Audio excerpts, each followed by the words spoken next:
Apakah saya harus meminta maaf secara langsung kepada ulama karena suatu ketika saya berprasangka buruk terhadap beliau, ataukah cukup meminta maaf kepada Allah Subhanahu wa taala untuk dosa prasangka buruk saya terhadap beliau? Karena saya tahu lokasi pondok beliau, sedangkan saya dengan beliau belum pernah berbincang secara langsung. Dan dosa ini beban bayangan pikiran saya terus-menerus. Sudah, baik. Bacanya naik tinggi, tapi ada lanjutannya. Terus, ada lanjutannya. Baik.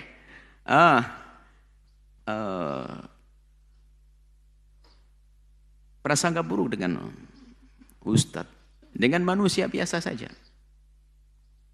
Dengan manusia biasa saja. Kalau kita prasangka buruk, hendaknya segera kita rubah.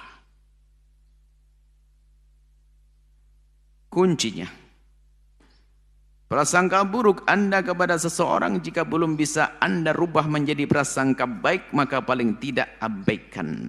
Tinggalkan prasangka buruk. Itu minimal. Ini kunci. Sebab memang susah merubah prasangka buruk menjadi langsung prasangka baik, nggak mudah. Karena memang dalam hatinya sudah ada kekotoran. Tapi paling tidak di saat Anda belum bisa pindah dari prasangka buruk menjadi prasangka baik, paling tidak tinggalkan prasangka buruk itu tersebut. Upayakan untuk Anda hilangkan. Di saat Anda ingin terbawa diri Anda untuk mengingat orang tersebut dengan kejelekan yang Anda duga, maka Anda pinggirkan. Kemudian Anda tutup dengan kebaikan-kebaikan. Terus, itu kan upaya. Upaya dengan pikiran kita, upaya dengan hati kita. Akan tapi setelah itu lihat, untuk mempermudah, doakan dia dengan doa kebaikan dan mohonkan ampun kepada Allah untuk dia dan untuk Anda. Dalam hadis tentang ghibah, menggunjing, maka kalau kita ingin tobat dari menggunjing seseorang, tidak serta-merta kita langsung datang kepadanya dan minta maaf, sebab datang dan minta maaf belum tentu itu yang maslahah. Bisa jadi justru menambahkan dendam dan benci orang tersebut kepada Anda. Kalau Anda belum mampu dan Anda tidak yakin bahwasanya bakal aman, maka Anda tidak perlu minta maaf, datang langsung kepada yang bersangkutan.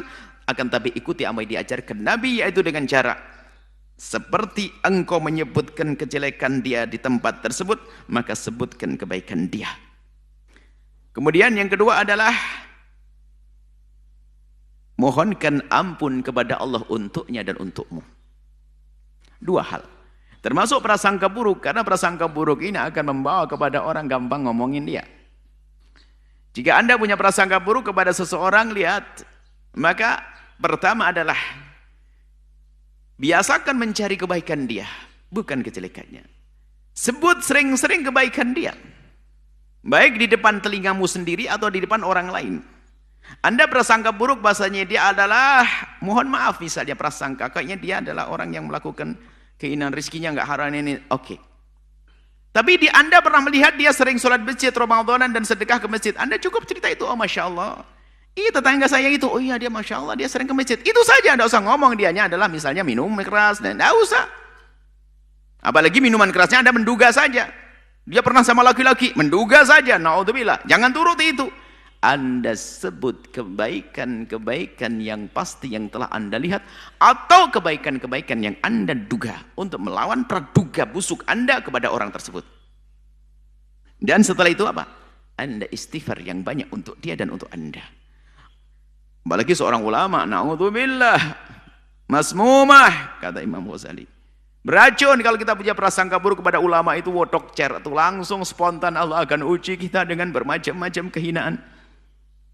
Apalagi sampai menggunjing mereka, Allah hati-hati. Dikatakan luhumul ulama'i masmumah. Kalau kita suka ngomongin, waduh racun buat kita, makanya jangan sampai, hati-hati. Artinya itu sudah pada martabat tinggi itu. Kalau sudah berani kepada tokohnya, ulamanya yang digunjing, diomongin, prasangka buruk itu adalah rentetan perjalanan dari pendakian-pendakian kehinaan. Puncak kehinaannya itu. Artinya sudah biasa prasangka buruk pada temannya. Ini makanya jangan main-main yang biasa prasangka buruk pada temannya, nanti bertahap hingga sampai prasangka buruk kepada Nabi, sampai kepada Allah. Bukankah ada satu orang yang sudah menghafal Quran berjuz-juz? Hafal Quran dia, kalau suruh keluar beristirahat mengeluarkan Quran, hebat luar biasa. Tapi ternyata di saat melihat kisah pernikahan baginda Nabi dengan Sayyidat Zainab, kisah Zainab dan Sayyidina Zaid, langsung dikuasai oleh prasangka buruk. Prasangka buruk kepada Nabi, tak tahu murtad sampai hari ini keluar dari iman. Dan disebutkan kisah anak ini masih hidup hari ini. Bayangkan.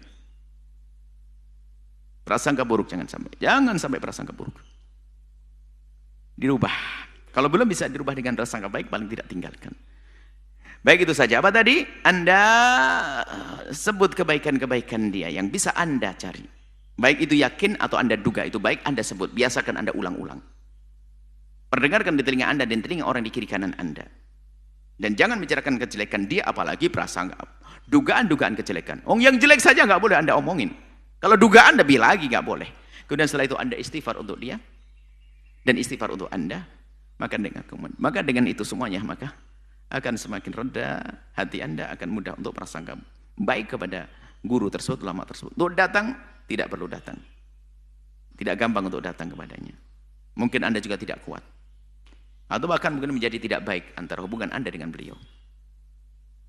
Tapi kalau Anda yakin dia telah membuka, Anda boleh datang. Tapi tidak harus. Cukup dengan cara ini, insya Allah. Itu lebih aman buat Anda, lebih aman buat Ustadz tersebut. Wallahu a'lam bishawab.